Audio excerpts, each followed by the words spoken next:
वैष्णवों का मोक्ष क्या है?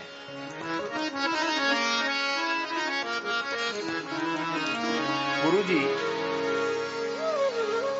आचार्य चरण ने कहा है कि प्रपत्ति को, शरणागति को स्वीकार करते हुए जीव संस्कृति के चक्र से छूट गया। अब उसको कर्म बंधन से मुक्त होने के लिए, छूटने के लिए, भव बंधन से छूटने के लिए, अपने कल्याण के लिए साधन की भी अपेक्षा नहीं है, क्योंकि शरणागति उपाय भी है और शरणागति उपेय भी है। साधनांतर का आश्रय लेता है तो शरणागति नष्ट हो जाती है। अन्याश्रयेण प्रपत्तिर्बाधिता भवति। तब तो बोले फिर वैष्णव जो हो, शरणागत जो हो, उसको संध्योपासन, गायत्री, अग्निहोत्र कुछ नहीं करना चाहिए? नहीं, अवश्य करना चाहिए। क्यों करना चाहिए? तुम्हारे आराध्य ने किया इसलिए करो। पर किस लिए करो? बोले भगवद मुखोल्लासार्थम प्रातः संध्योपासन कर्माहं करिष्ये, भगवद मुखोल्लासार्थम मध्याह्न संध्योपासन कर्माहं करिष्ये, भगवद मुखोल्लासार्थम सायं संध्योपासन कर्माहं करिष्ये। भगवान की प्रसन्नता के लिए करते हैं, किसी फल की प्राप्ति के लिए नहीं करते हैं।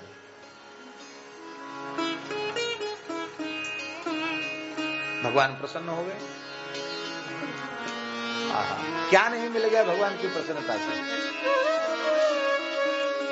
कायेन वाचा मनसेन्द्रियैर्वा बुद्ध्यात्मना वा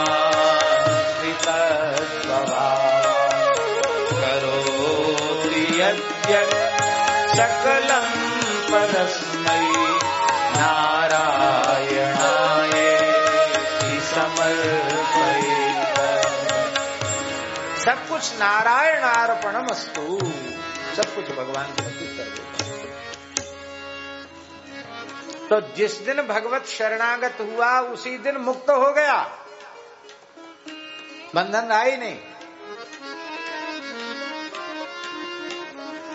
अब इस शरीर का प्रारब्ध भोग इसके साथ जुड़ा हुआ है, तो जो अंतिम अवधि है इस शरीर की, अंतिम श्वास है, तो इस प्रपत्ति स्वीकार करने के अव्यवहित उत्तर क्षण से लेकर गुरुजी प्रपत्ति के भाव को अंगीकृत करने के अब देह के प्रारब्ध के शेष के अंतिम क्षण तक जो काल है, उस काल को वह कैसे व्यतीत करे, उस काल को व्यतीत करने के लिए जो कुछ वैष्णव करता है उसे शास्त्र की भाषा में कालक्षेप कहा जाता है। गीता, भागवत, रामायण, ब्रह्मसूत्र, उपनिषद, गीता, इनके स्वाध्याय से कालक्षेप करे, भगवान की सेवा से कालक्षेप करे, सत्संग से कालक्षेप करे, लीला से कालक्षेप करे, भगवान की अष्टयाम सेवा से कालक्षेप करे। क्यों कालक्षेप नहीं करेगा तो क्या करेगा? फिर भी प्रपत्ति नष्ट हो जाएगी। इसलिए नष्ट हो जाएगी क्योंकि जब अपने देहेंद्रियादि को भगवत सेवा में नहीं लगाएगा तो फिर जो शरणागति की 6 शर्तें हैं, आनुकूल्यस्य संकल्पः, प्रातिकूल्यस्य वर्जनम, रक्षिष्यति विश्वासो, गोप्तृत्वे वर्णम तथा आत्मनिक्षेप कार्पण्यम, षड्विधा शरणागति। जो 6 प्रकार की शरणागति है उनमें पर प्रतिकूलता का त्याग कैसे होगा, अनुकूल शास्त्रानुकूल आचरण कैसे होगा, ये सब शरणागति के अंग हैं। बस इनके बदले लौकिक फल या पारलौकिक फल नहीं चाहिए, केवल भगवान की प्रसन्नता के लिए, और वह करता है और करने के बाद भगवान को ही अर्पित कर देता है।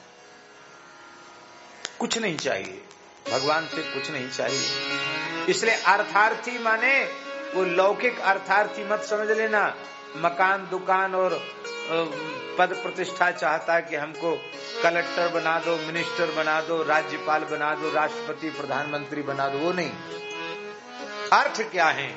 बोले श्री सीताराम जी से बढ़कर जीवन का अर्थ और क्या हो सकता है? इनके नाम रूप लीला से बढ़कर और बड़ा अर्थ क्या हो सकता है? तो अर्थार्थी भक्त क्या हैं?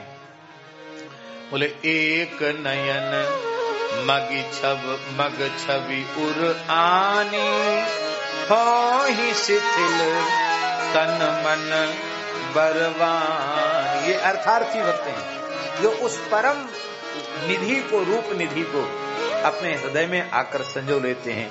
जैसे कोई कंजूस खजाने को दबा के बैठ जाए, ऐसे उस निधि को अपने हृदय में संजो कर बैठ जाते।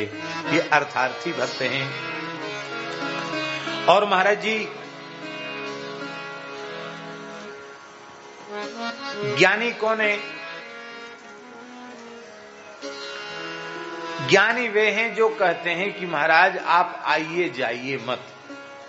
क्या ये हमारा अंतःकरण ही वह दिव्य रत्न वट है, और जहां तृणपत्र रूपी आसन बिछे हैं, और इस आसन पर बैठकर इस आसन को आप कृतार्थ कीजिए।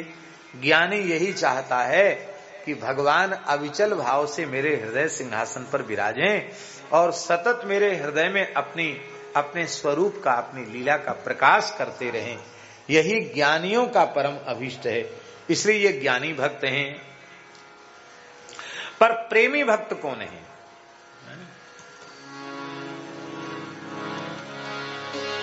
जिज्ञासु हो गए, आर्त हो गए, अर्थार्थी हो गए, ज्ञानी हो गए।